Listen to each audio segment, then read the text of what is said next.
did one of the hotel projects that I did a couple years ago. He should be joining the call too. Okay, cool. So I'd love to connect y'all after this call. Sounds great. All right, we'll give people 60 more seconds to roll in, and that is it. So what's your background? Yeah, so I had a art and printing and framing business at the World Trade Center in Dallas. Okay. 6 years, so I had a showroom there, and so I always have brought people together, and having a showroom at a very young age taught me a lot. So working with designers, developers, builders, real estate agents, interior designers, hotel owners. Yeah, I just got to bring all those relationships over to what I do now with Real Estate Forum and talk to city leadership. There's cities all over Texas that need hotels. Leander's one of them, Salina's one of them. Yeah. So anyway, well, let's get started. Okay. So everybody, welcome to the Hotel Development Masterclass featuring Kash Patel and panel. And I'm your host and webinar moderator, Lillian Powell. And our main goal is to give REF members a practical end-to-end view of hospitality development, key stages, current market insights, common pitfalls, and real-world case studies and lessons learned. And we also would like to introduce you to services to the community. And again, I'd like to thank Robbie Polischetti for bringing this webinar together for all of you and sharing this information. And thank you, Kash Patel, for sharing your info. And so we're just going to do a quick intro and we'll get to it. So, all right, everybody, Kash Patel is a highly skilled, successful entrepreneur recognized for his remarkable adaptability and achievements across multiple industries with a strong foundation in development, construction, capital raising, underwriting, and community engagement. He consistently excels in every venture. Kash has a rare ability to overcome any challenge that comes his way, ensuring outstanding results in all of his endeavors. Kash Patel's entrepreneurial drive is the key to his outstanding success, establishing him as a highly accomplished businessman. His impressive hotel portfolio includes a diverse selection of Marriott and Hilton brands, showcasing his deep understanding of the hospitality sector. In addition to hotels, his business ventures span a variety of industries, including commercial real estate, rental properties, medical offices, hotel development, and commercial door company, a lumber yard, and a flourishing construction firm. Having been immersed in the hotel industry from a very young age, Kash's early involvement in his parents' hotel laid the foundation for his deep understanding in the intricacies of the business. The hands-on experience has undoubtedly contributed to his strategic thinking, analytical skills, and overall expertise in navigating various sectors. Kash Patel is not just a businessman. He's also dedicated to community involvement. His commitment to community service reflects his belief in giving back and making a positive impact beyond the boardroom. With a combination of strong analytical capabilities and strategic foresight, Kash continues to be a trailblazer in the world of entrepreneurship, leaving an indelible mark on every venture he undertakes. All right, Kash, take it away. People want to hear from you. No worries. Well, adding one more onto that, I just opened my first gym here in Dallas too. So it's called Model Fit. It's right here. Oh my gosh, I need a trainer. Let's go lift some weights. Coming up. So we got personal trainers as well too. So it's a private exclusive gym right here off of Spring Valley and Tully, right close to the office, called Model Fitness. All right, Model Fitness. Where? Yeah. And it's where? Where is it located? It's basically on the intersection of Midway and Spring Valley. Okay, all right. I'll be contacting you after this. Yeah, definitely come work out. I'll give you a couple of free training sessions. Absolutely, man. Lord knows I need it. It's the first of the year, and I'm like, we're ready to go and hit our fitness goal. All right. Yeah. So, Kash, I'll let you share your screen so you can dive in. Was I supposed to be presenting? Hold on, let me pull it up. No worries, no worries. Let's see. I know I sent it here. Let's see.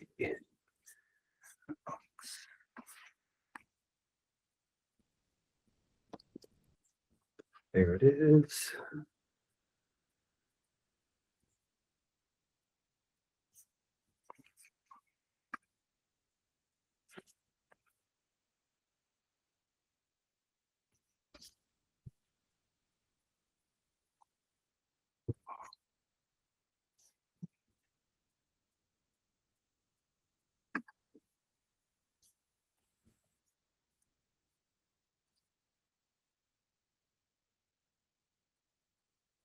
Let me know when you can see it.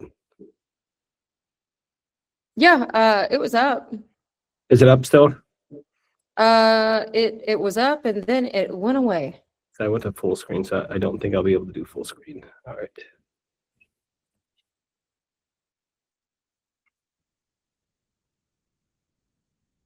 Okay. Perfect.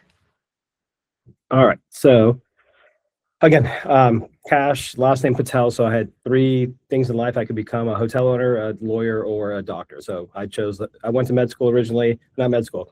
Went to pre-med in first quarter. Biology and science worked for me, so I jumped into hotels, the family business.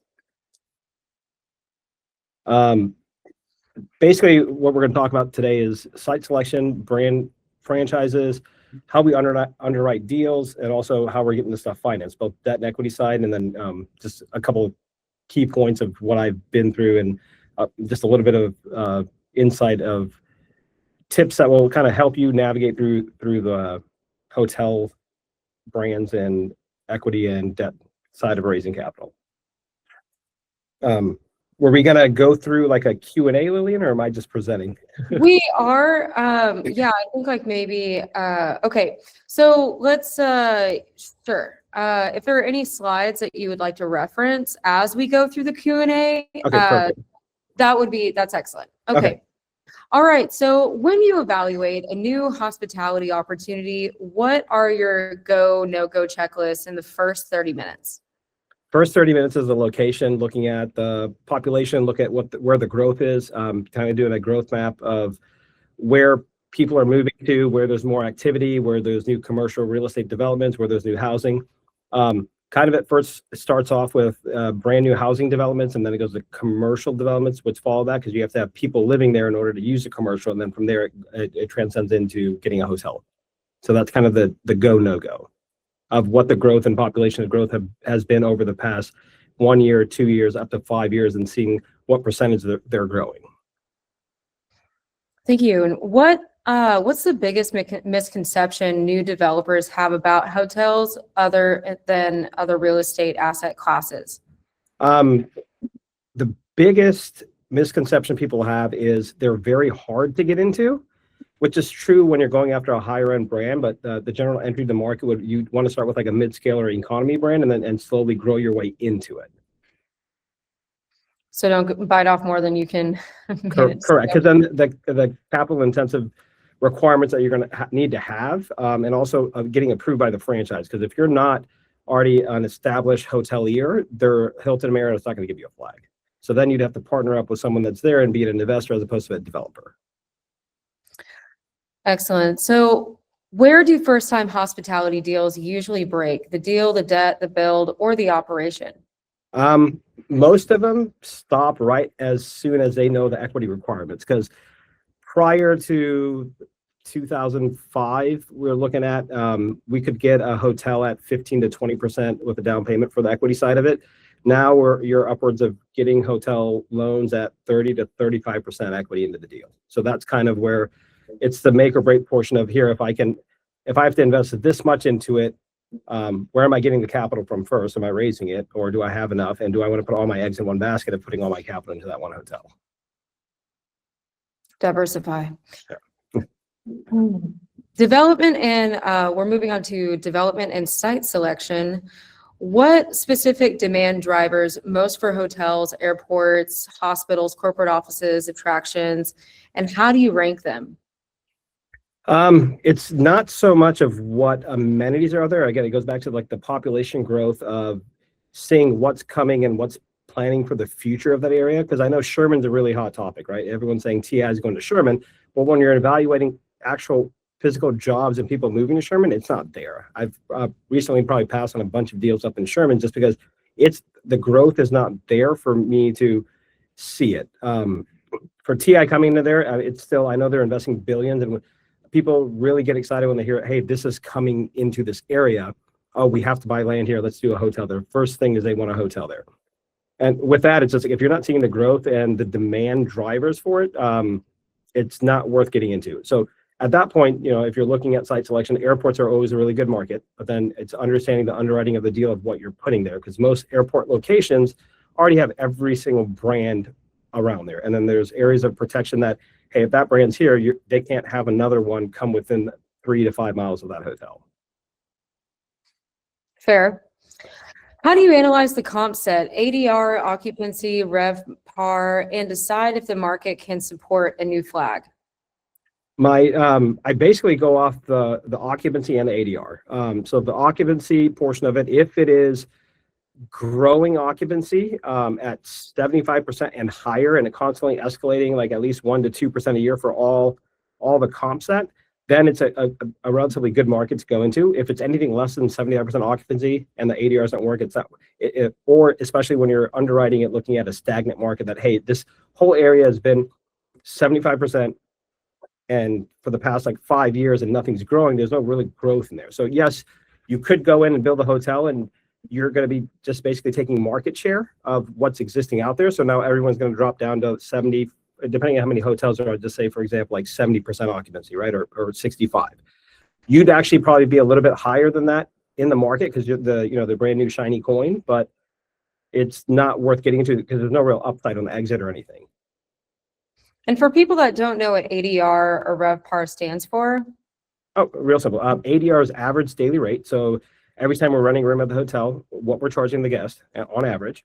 RevPAR is revenue per available room. What that means is, as opposed to the ADR, it's if I have 100 rooms and I'm renting 60% occupancy at this ADR, my average this is going to even be less than the ADR because it's taking every room in account of what your revenue is for that day, of dividing that number by how many rooms you have total. Thank you so much for that breakdown. That was excellent. Thanks. What are the most common zoning entitlement surprises you've seen, and how do you de-risk them early on? Most common zoning entitlements, a lot of these cities, especially in DFW, are thinking they're becoming affluent cities. So the hotels are not granted per right. Every city I've dealt with, there might be some cities out there that I have not, but everything needs a special use permit. So it has to go through the planning and zoning and city council in order to get a hotel approved. I haven't seen anything that has been already zoned as a hotel unless a previous developer came in and already did their SUP application for it to do that. A lot of restrictions that go on the zoning entitlement side. The red flags are, first, you want to reach out to planning and zoning, have a pre-development meeting and ask them, here, we want to do this. First thing, and we're going through this through a couple cities right now. One's Prosper, one's Grand Prairie, and I just went through a horrific one in Rockwell, which there's another question coming on later, and I'll tell you about it. So the surprise is you just want to make sure that you're able to purchase the land and you have enough time in there in your contract to make sure it goes through the zoning portion of it. Surprises are, remember, you're dealing with basically volunteers with planning and zoning and city council that they're going to put their 2 cents into everything and not seeing the whole vision of what it is. So, and most cities I've seen want full service boutique hotel in smaller cities, which you can't support the numbers for doing that. So then it goes back to educating them. Do you want the hotel occupancy tax dollars, or do you not want a hotel whatsoever? Any solutions that you want to touch on for that? Solutions are as education, right? So I'm a big proponent on education. So it's educating city council, planning and zoning members of what we're bringing in, how much revenue you're bringing in to the city, because the difference between sales tax and hotel occupancy tax, the city portion goes directly to the city. It's not split. Sales tax, on the other hand, is split between the state, counties, and everywhere else. Hotel occupancy, anywhere from 6 to 9% is what the city gets directly in their pocket. That's one education. The second one is getting them off their high horse of having a boutique. This is, if you build this, people will come. It's not that. We're not Field of Dreams here, right? It's what your clientele and what demographic you have and what kind of hotel we want to put in there. So with that, it's just educating them on the different brands that you have and what amenities those brands offer that sustain and why they sustain your population or your demographic in what your city you're in. All right. And how do you underwrite future growth realistically without drinking your own Kool-Aid? Again, I'm a numbers guy, so it goes all back to stats for me. So it goes back to what's the population growth in the city, looking on city websites and the data from the building inspections of what's coming, what's permitted, kind of different pockets of growth. And that's kind of, it's just looking at the raw data of what's going there, not just the marketing side of here, hey, TI is coming here. Oh, Kalahari's coming in McKinney here. This is coming here. Okay, but what does that mean from you? Take a step back, and what does that mean for you and your hotel that you're trying to develop? Does it make sense? Kalahari's coming there, but they're a hotel resort, right? Does that make sense for you to come in and depending on what brand you're going in with, right? So Kalahari is a very expensive indoor water park. You might have people that can afford to go to the water park, but can't afford to stay at the hotel. So then maybe a mid-scale brand. So just looking at what's coming into the market and what your demographic is based on the brand you're choosing. And if those two mesh together, then it makes sense, evaluating the project. What's one red flag about a site that looks great on paper, but kills hotel performance? Red flag that looks great on paper, but kills on performance. Again, it goes back to the same scenario of them saying, hey, like the marketing flyers I got for Sherman are here. TI is coming here. This is a great opportunity. Here's how many billion. So it's kind of going back to the same thing of here. You're getting a bunch of information. You think, hey, this is gonna be great. There are gonna be so many people here working here, et cetera. And again, like if there's a lot of workers and say they're actually factory workers at TI, for example, they're not going to be staying in a hotel. You might have seasonal business at that point when their family comes in for Thanksgiving or Christmas, and you might have 75 transient business.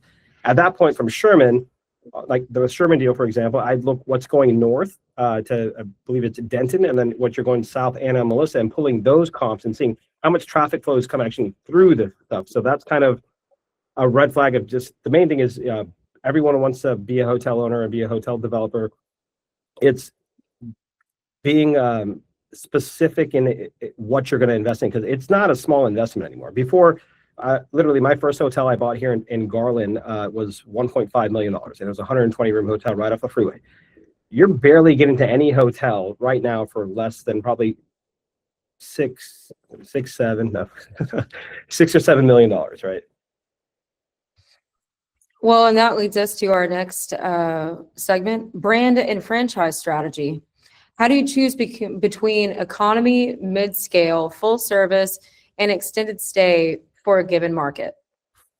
So this goes back to the comp set. So what else is around you? What are the demand drivers? Who's actually using the facility, right?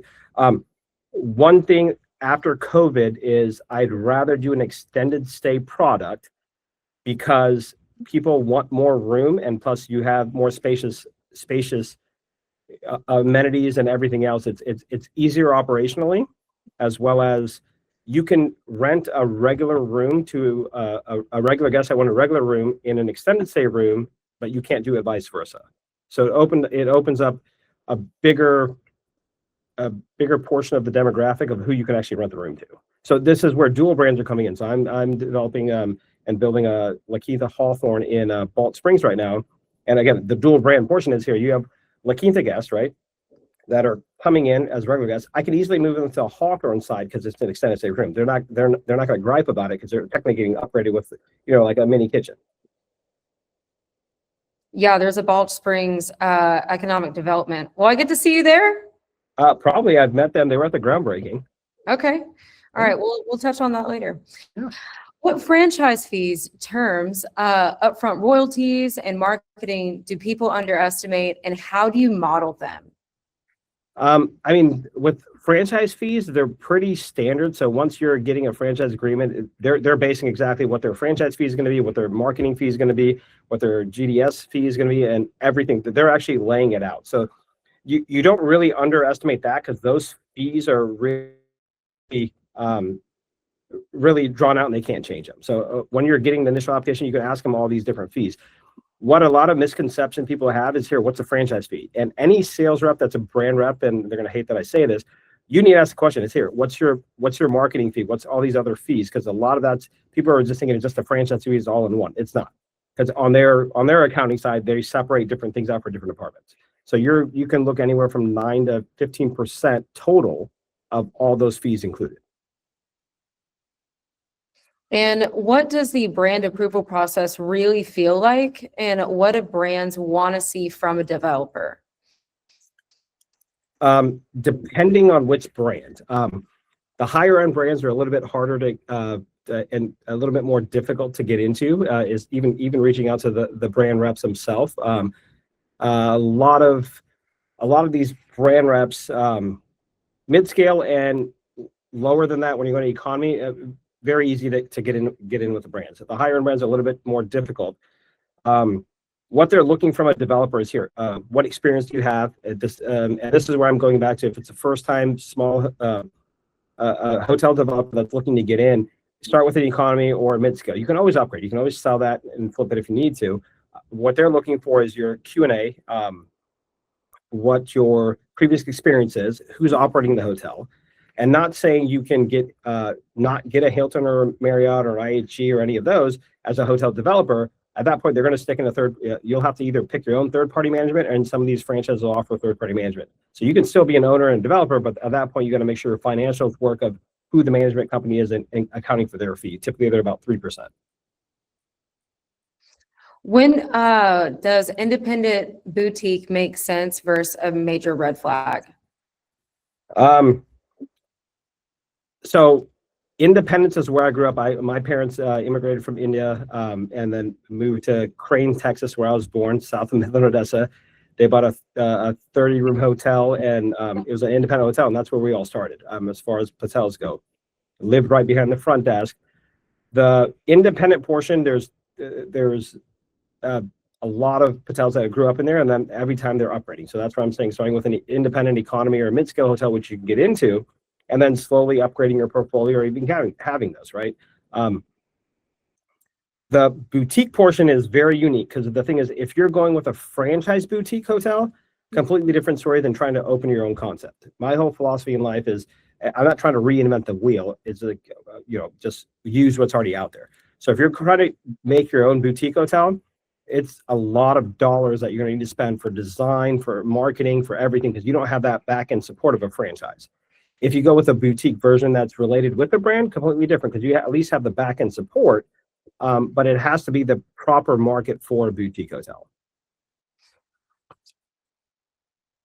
And underwriting and feasibility. Walk us through your pro forma approach, occupancy, ADR expenses, and what assumptions are the most sensitive? So the beauty of this is pulling the STR report, which do you know what that is, or do you want me to explain what an STR report is? That would be great. Yeah. Okay. So STR is Smith Travel and Research. It's a third-party company used by every single franchise. Hilton, Marriott, all them mandate all their revenue goes, like whatever revenue numbers they do, is it goes to the STR. And CoStar now bought STR, so it's kind of going through CoStar.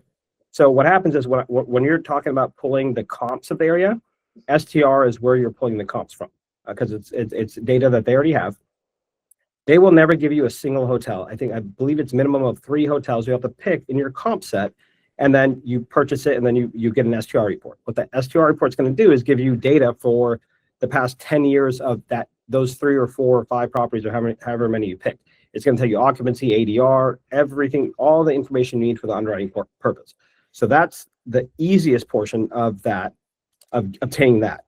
What assumptions, what you're going to want to do on the assumptions portion of which market it is and employee costs, because your next big expense besides your mortgage is going to be payroll.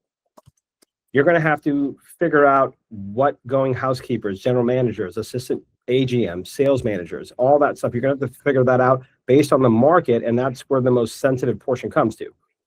One that people, I know there's property tax, but there's also some special scenarios of where there's a PID or a property improvement district that there's an additional tax that people aren't aware of. So making sure you understand of you purchasing this land, building a hotel, of what additional taxes or anything else you might have to spend with the city's purpose. Besides that, the rest of it's pretty simple. Of you can estimate F&B, food and beverage, linen cost, everything else. That's pretty kind of standard. So the two outliers are going to be if there's any special taxes in that area and what the employee cost is.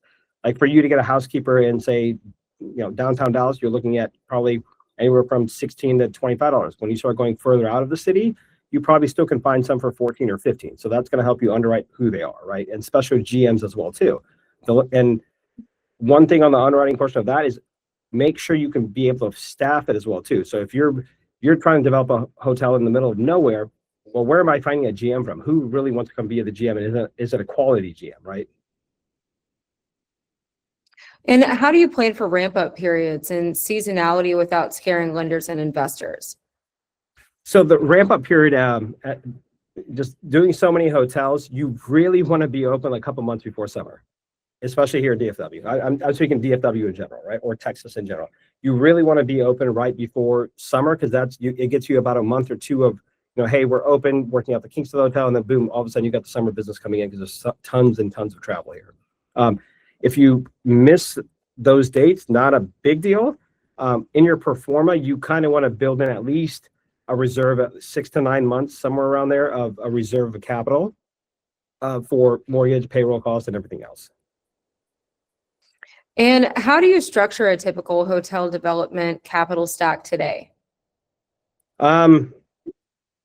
It's kind of like a bell curve. Originally, I started with my own capital, friends and family, and then I went to me raising a bunch of outside capital with a bunch of investors from Vietnam, Chile. I have a bunch of overseas investors. Then jumping into the EB5 world of getting EB5 investors in. Now it's kind of dialed down of having too many investors. It's not saying bad anything about the investors. I love that they invested in me. It's the learning curve and the hand holding of here, what's going on. So now it's kind of went back to the beginning of here. It's mainly friends and family or my own capital or people I know that are investing in most of my stuff. So it's a matter of, how much headache do you want to take on? Yeah. How many cooks do you want in the kitchen? Exactly. What leverage levels are lenders comfortable with in the current market? Lenders currently right now are looking at anywhere from the lowest I've seen recently is 25%, but then that was, very on the low end. I mean, you're looking at 30 to 35 is kind of the range I'm seeing of equity coming into the deal. And also, Sorry, go ahead. Oh, no, I was just saying, with that, that's going with a conventional bank as well too. Then you're starting to get an SBA. If you're starting to get all these other loan programs, it can go a little bit lower. But from my end, I don't want to spend 6 months dealing an SBA loan when it's too much paperwork to get to them. You can get a lower leverage. Philosophy on that, if you know it's a good deal, but based on everything we've discussed, you putting more equity down, I know it's heartburn, but that means your debt payment is that much lower. So that means you're more profitable in the long run, right? And how important is brand affiliation for securing financing? So securing financing really doesn't correlate with what brand it is. What they're looking at is a performance. I mean, again, banks are a number of people, right? They want to see what the performance is, what's your backing on this.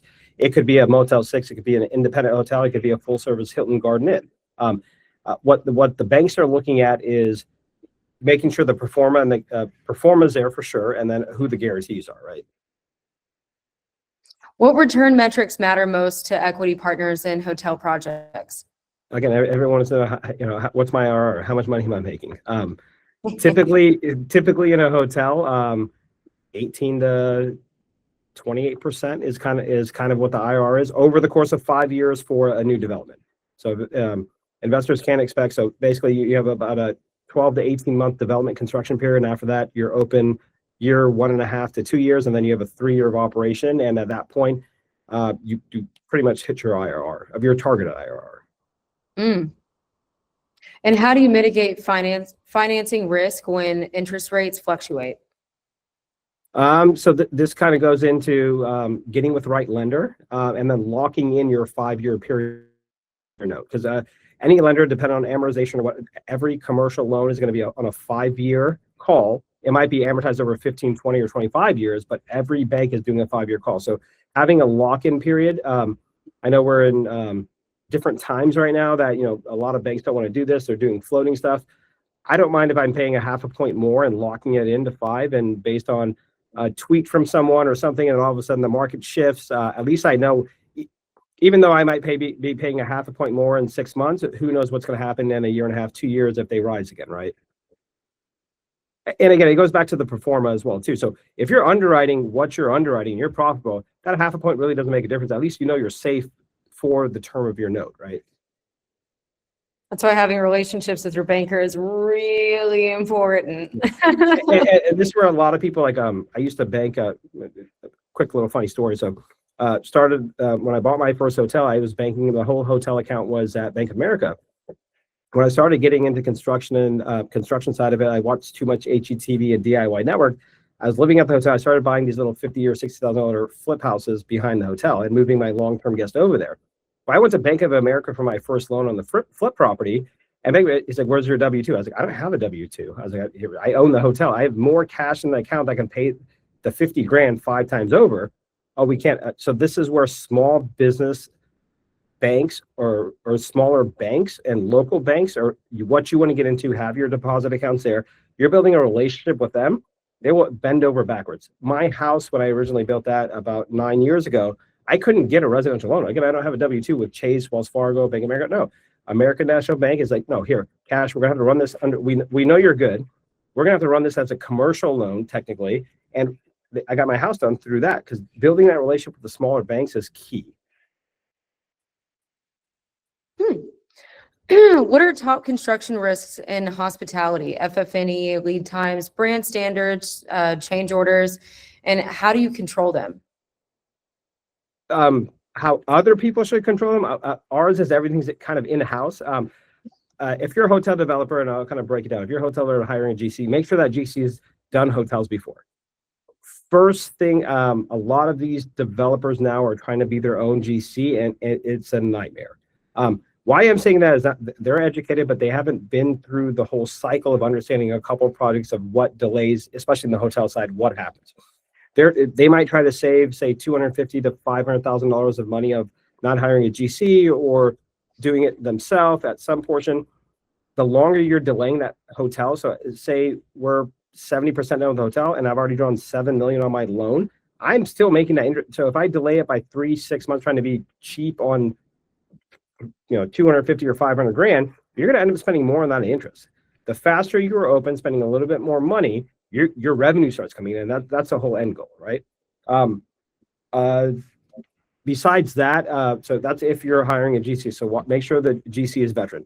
As far as the design side goes, and making sure everything, it's having product coordination with the architect, the engineer, or hiring a development group to come here, at least do this part.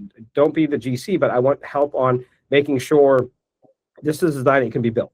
Architects, MEP engineers, and especially MEP engineers, they're one firm, but the mechanical engineer, the electrical engineer, and the plumbing engineer, they don't talk to each other. So, and every single hotel plan that I've seen that besides the one I make them revise, when I get the plan, I only have 2 feet of ceiling in the corridor, and all these brands care about the ceiling height in the corridors, and that's where everything runs. Well, there's only 2 feet of clearance there. What does the mechanical guy do? Mechanical engineer runs a 24-inch duct right down the middle. Same firm, the plumbing. I have a 4-inch water pipe going right down the middle of the thing, right? And then electrical comes, which is not a big deal. You could reroute electrical, but those two you can't really. One flip side of people make a mistake, which really don't have much knowledge, is fire sprinkler. Fire sprinklers is not on your building permit set. It's ran through the fire marshal. So now I have an 8-inch round standpipe that has to run through the same thing. And where does he design it? Right down the middle. So coordination is key when you're going to design the plans to make sure you're not leaving something for a change order, or you're not leaving something for a subcontractor to come install for you, because the first one there is going to install that pipe exactly, or that duct exactly where it's supposed to go on the plans. So when coordinating with an architect, a GC, or a brand rep to avoid expensive work or rework in the late in the schedule, how would you optimize that communication? Having everyone on, I know we have too many meetings nowadays, but just having coordination meetings of everything before here's the design side. We have coordination meetings with every single designer, engineer. And then once in the field, before anyone starts and puts any pipe or any duct in, we're having a coordination meeting here. Where are you going? Where are you routing your stuff through? And having them talk to each other, that prevents that, right? And then from there, if there's an issue before anything's installed and preventing change orders, here, we're asking the engineer, here, what are we doing? And you've already had pre-coordination meetings with all those engineers and architects. Well, then now they need to be able to answer that. I think there's a really good software called Super Construct that you can use to streamline, automate, and digitize all of that into one place for big construction projects. Yeah. Okay, I'll check it out. Yeah, it's pretty, yeah, it's now been endorsed by the president of TIPS. And Okay. yeah, definitely check that out. All right, cool. So, what's your approach to contingency and schedule buffers, and what's too tight? Whatever, like when you're hiring a third-party GC, if he's saying it's going to be done in 12 months, add another 3 to 6 months as contingency. What I mean by that is in your schedule and what you're doing. If he builds it at that time, it's great. But if not, you at least, because the problem you're going to have is a couple things. Because now you've underwrote this thing and you have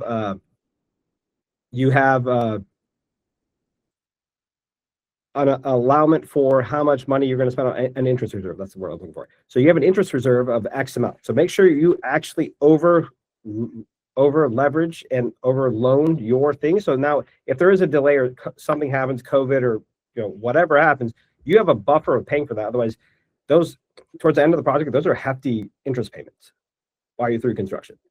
So I would build anywhere from whatever you're seeing in the market, as far as if they're telling you 12 months, 16 months, 18 months, add another 3 to 6 months onto it and make sure you're underwriting that with the interest reserve and everything that you have on there. That's excellent. So like aside from that, are there any other ways that you can protect yourself contractually when delays happen? Contractually, yes and no. What I'm saying is most of the agreements are done AIA, so it's very standard of what it is. And see, this is where you want to make sure you hire the right GC that's a partner with you and not so much of something that's transactional. Because the right GC, like, for example, we're doing a lot of third-party construction as well, too, in retail and other space. I'm not sending, for me, it's all relationship-based, right? So, I market for fun on social media and stuff, but it's not for gaining more business. One thing is, the clients I have that I do third-party stuff with, it's relationship-based, right? So am I sending them a change order for 500 or 1,000? I'm not doing that. I don't. That's more accounting on my end that I got to do with that. For something here, make a little bit less profit, but having that relationship with the proper GC is the key to it. If you are looking for ways and you don't have that good relationship with that GC and you're just starting out, just having an attorney read over the contract would, and not just any attorney. So one thing I've learned is people are jack of all trades but master of none. So that's really stuck with me, and that goes from construction attorneys, everything in life. Make sure that attorney is a construction attorney that reads construction contract. It's not just your regular attorney doing business law, right? So they're drafting your operating agreements. He's not in construction law. Find a construction attorney, spend a little bit of money, which people hate to do, but now your safeguards are there, right? Yeah, from somebody that actually specializes in that niche. Yeah. So if someone's starting today, what would you recommend they do first? Start smaller, partner up, or wait?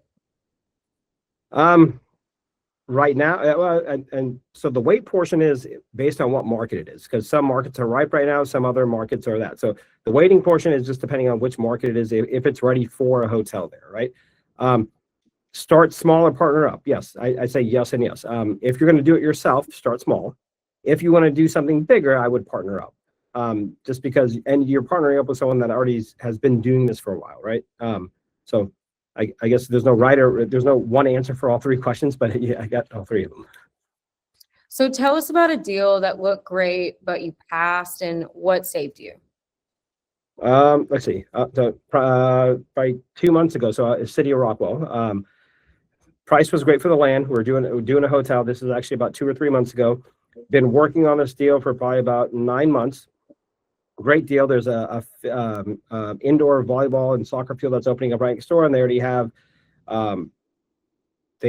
tournaments already booked out for the next 3 years. So the weekend business is already there, and then you already have the Rockwell traffic based on the location. So went through P&Z and council. This originally site was approved for a hotel. And with that, what I wanted to do is add 4,000 square feet of restaurant in front of it. So I had to go back through P&Z and city council. P&Z was fine with it, went through everything. City council, the first meeting, they kicked it back saying we want this and this. And this is the regime changed from the previous city council that approved the hotel to what it is now. So me trying to get the restaurant on there, these guys were not worried about the restaurant. They were worried about what brand is the hotel? What is this? Well, it's already approved for hotel. I literally could go and get permits and just build the hotel, but I want the restaurant.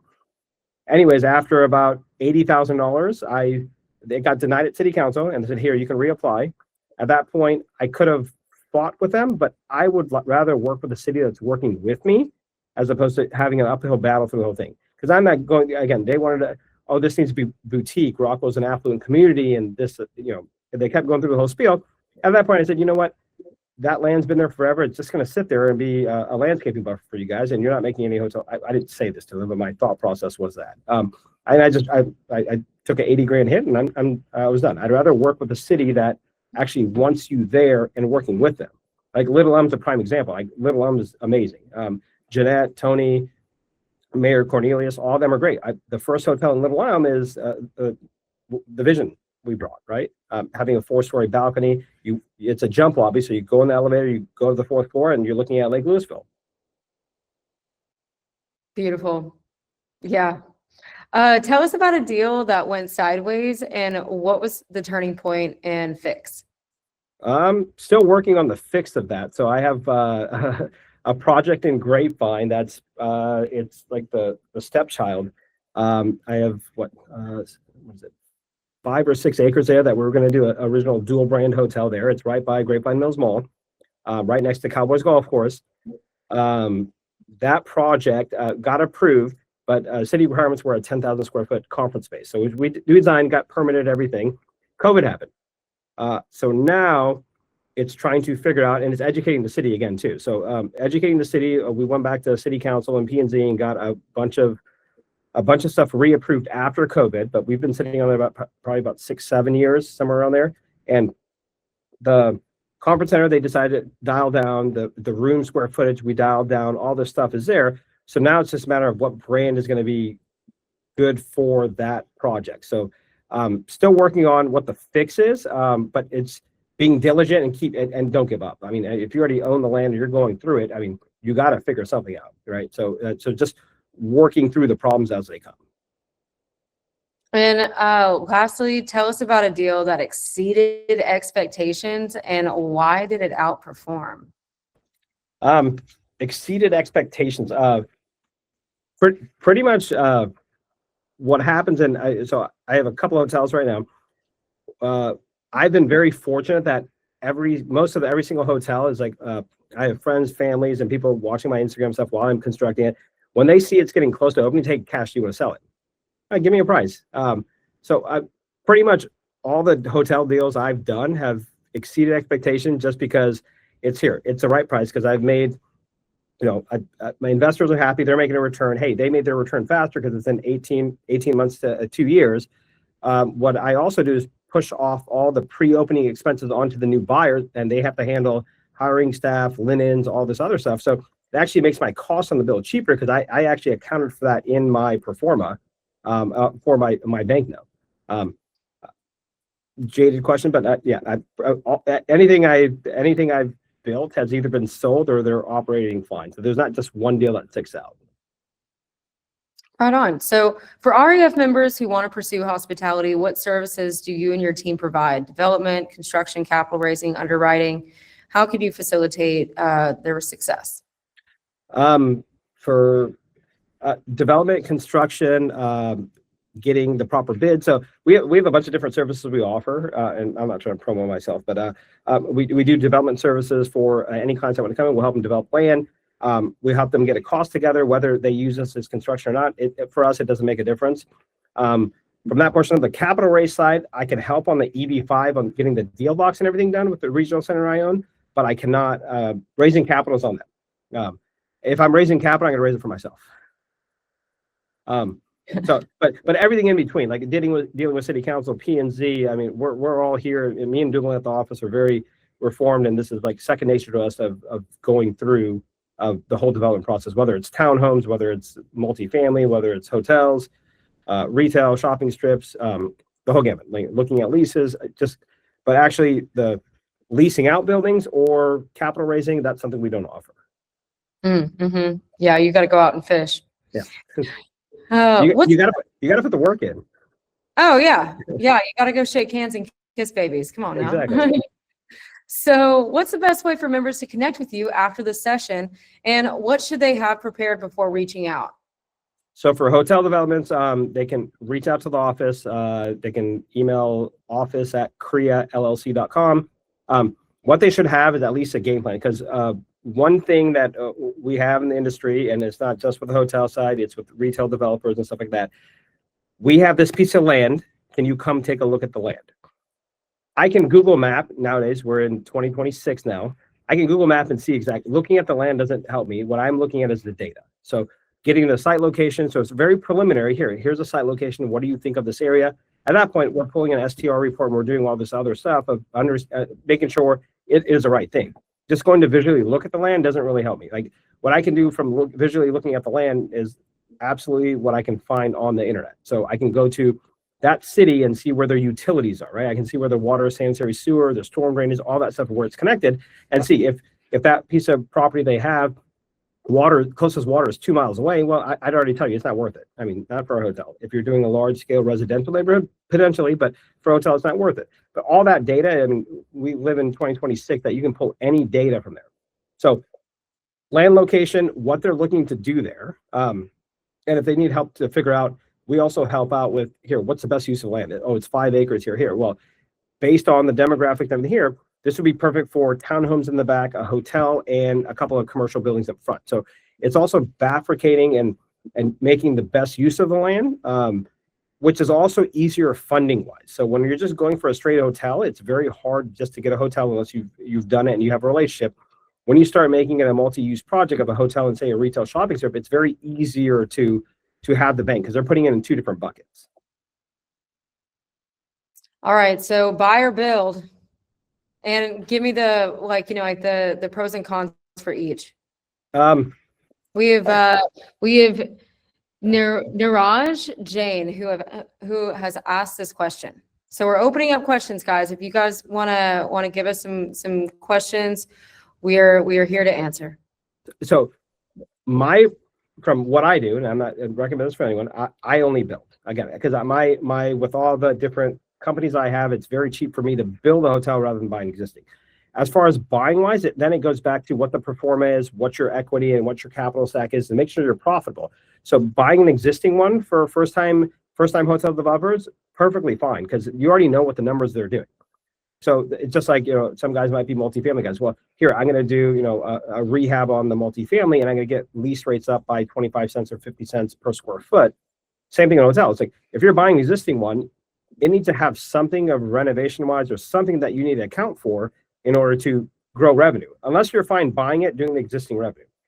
One thing about buying is you want to make sure how long the franchise agreement with that franchise is to make sure that that's how long you're going to keep it. Because a lot of brands aren't going to tell you that here. You only have 5 years or 6 years left on your franchise agreement.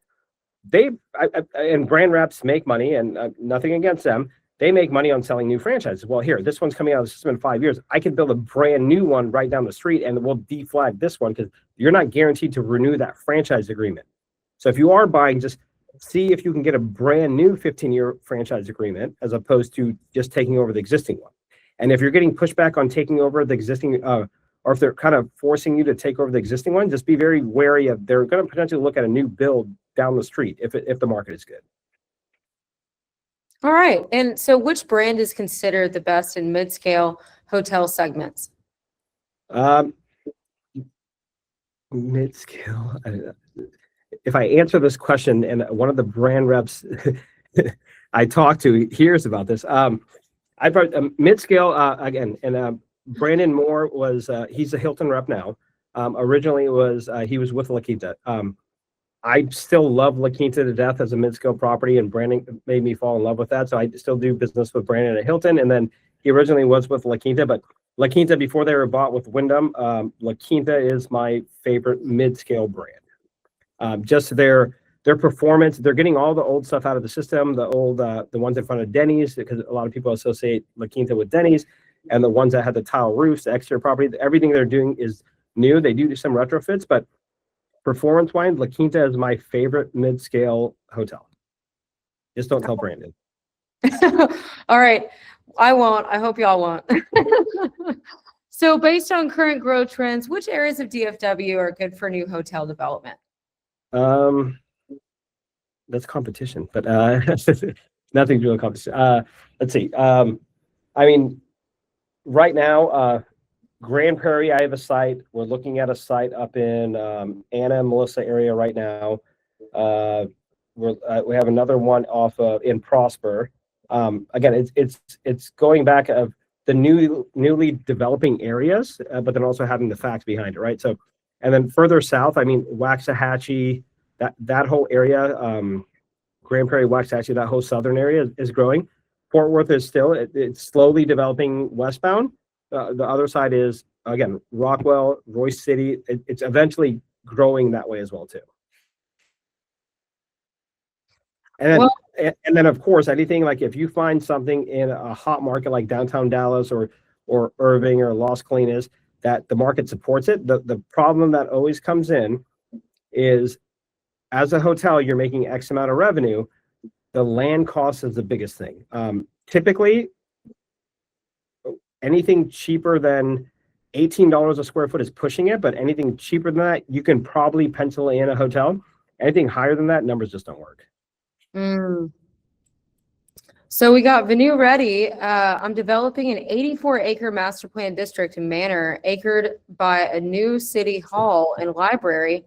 Within the district, I have a hotel pad at the town center, and I'm currently evaluating timing, product type, and partnership structure.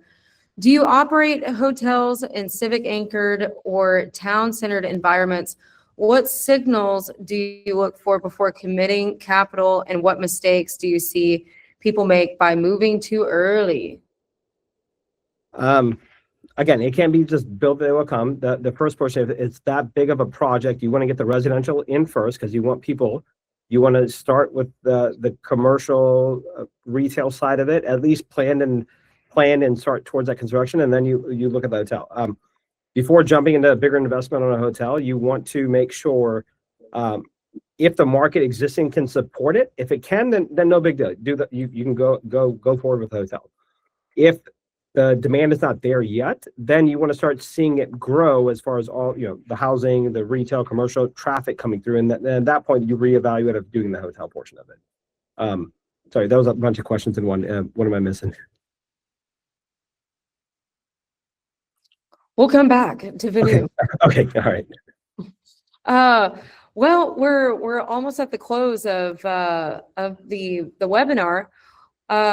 What's your exit strategy, decision tree, sell versus refi or versus hold, and what triggers each? Sell. Everything's always for sale at the right price. Yeah, as long as you know how to rotate the capital. And what I mean by that is, if I'm a gung-ho developer, right? So capital to me is huge, right? So if I'm selling, my kind of earmark on hotels is what I'm getting offered for the hotel. If I made what I could make in 5 years operating the hotel, it's a good exit for me. If they're offering me and I'm only making out of 2 years of revenue that I would have potentially made off the hotel, then probably not. But 5 years kind of my number of if they're offering me, X amount and that would take me 5 years to make, I'd rather take the cash now and do something else with it. That's kind of my rule of thumb. And then if not, then if you wanted to refi out of it, right? One thing on the refi, I don't do any non-recourse stuff. Dealing with CMBS loans and stuff, don't get in bed with those sharks.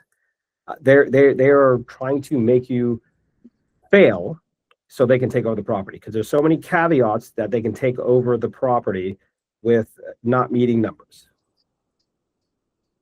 Thank you for that great tip. Yeah, hook out. Yeah. Are there any of the slides that you would like to share with the folks in this webinar that we didn't really sorry. I mean, I'll kind of just go through it real quick. Site selection, kind of went over that. Choosing the right brand, again, it's what brand kind of benefits you, not you, but for the demographic of where you're at, right? Making sure the underwriting, and this all goes back to the SDR report, and the data's out there. It's paid for data, but it's accurate data of what hotels are doing from the previous month and 10 years before that. So now you know what that group of your comp set is doing for at least whenever since they've been open. Another metric that they're actually going to show in that is actually how many hotels. So what they're going to give you is how many keys and how many rooms are available, right? So you're going to see in say June of 2022, the whole area only had 320 rooms, and then all of a sudden July it went to 400. So you know a new hotel opened up, and then now what you compare that to is what happened with the occupancy and ADR with everyone in that thing, because now you just had another 100 some rooms. So that's kind of the key indicators that you're going to look on the STR report. Finding some hotel. This kind of goes back to the equity portion of your equity if you're putting it in, finding the financing source, which is making a relationship with smaller banks, depending on what it is, and then again, it goes back to start in your lane, but start small if you're doing your first one by yourself, and then if not, then partner up with someone that is a hotelier. Making sure the team is strong. And this goes back to here, architect, GC, lawyer, brand rep, trying to make sure staffing too. So even you might be pre-talking to staff right when you break ground, but I'd start that process early, because what you really want for operations, and if you're going to operate yourself, unless you're going to be the GM, make sure you find that first GM, and it is worth paying them their full, right when you start construction. If you find that right person, hire them early, build it into the loan that here, this is going to be not a supervisor, but here's the general manager, and you're paying them through the loan proceeds, right? At least you have that person that's going to make sure because there's a lot of coordination between the GC and the brand that someone needs to do. Typical GCs don't really do that coordination. They might give you timeline and stuff, but there's other things like as far as here, artwork, FF&E. That's not really the GC portion. That's the owner developer side of it. So just having someone that's dedicated to running the show in the background, that's coordinating the contractor and the brand. Be patient. With that, projects can take up to 2 to 3 years, and this is start to finish. This is what I mean is from the entitlement process of planning and zoning to the actual execution and being open. So it's not the construction side. This is from everything. Like I said, I was dealing with Rockwell for about 9 months, 8 months, somewhere around there, and it didn't go through. But if it did go through, I'm still looking at another 12 to 16 months of build time, right? So I'm pushing the 2-year mark. Again, if it's something that's a silent investment, I would highly implore you of investing with another hotelier as just an investor, unless you want to be. If you want to be your own hotel, make sure you're hands-on. This is not something that you could here if you have time for here an hour or two or a couple hours a week or 20 hours a week. You have to be full-time on this, because this is a lot of money that you're going to be spending, especially on the interest portion once you're 60 to 70% built. Whew. So, okay, of all the people that were on this webinar, who are you looking for to work with? Like, who are you, like, of all the developers, investors, brokers, lenders, builders, GCs, architects, like, I mean, like, who do you want to partner with? Who? I'm very picky on who we take on as clients. What I mean by that is you have to let me stay in my lane, do what I do, and you come in, and I don't mind educating. I'm very big on education, so I don't mind educating on the whole processes. It's and this is like when I raise capital, I don't take any $25,000, $50,000, $100,000 investors on. I mean, they're putting $250,000 at minimum. Those are savvy investors. So when you're coming into this, I don't mind partnering with anyone that here. Let's brainstorm and let's figure out what we're doing with the project, and then from there, let me run my show. I don't mind you being in the meetings and doing all this, but it's the people that at least understand him and respect that here. He knows what he's doing. And I'm open book. I know exactly what's going on. Let me do it. You have suggestions? That's fine. But I get a lot of people like here. And this is more third-party GC stuff. Oh, there's only 7 people at the site today. Let me do my thing, dude. Right on. All right, tell us your website and how to reach you. www.KREA, KREA and then office is office@KREALLC.com. Awesome, Kash. I so appreciate all the information that you shared today at this REF webinar. Yeah. This is outstanding. We got some good feedback in the chat from Ashish Patel. Thanks, Ashish. Appreciate you. Very good webinar. Thank you, Kash and Lillian. I'm a commercial mortgage. We do a lot of hotels. All right. And then he dropped his email down there. Thank you so much. I appreciate that feedback. And Kash, thank you for your time. Thank you for coordinating this and with your amazing team. I hope that you work with a lot of easier city councils in the new year and it's run smoothly for you and for everybody that is looking to get into hospitality development. May your projects be blessed, and we look forward to the next REF event. We're excited to announce that, and we are finalizing those details, and so we can meet each other in person. And if you are on this webinar, please come up to us, shake our hand, and thank you for attending. All right. Thanks, Lillian. Also, don't forget to hit me up after for working out. I definitely will. I absolutely will. Yeah, for sure. Yeah, you got to come to this podcast. You got to come check it out. It's yeah. We'll connect. I love being on podcasts. Don't worry. Yes, this is a great place to host this webinar. This is awesome. Yeah, right. Jeff Curley PR, real news PR. Yeah. All right, y'all take care. Thank you so much. Appreciate y'all. Y'all take care.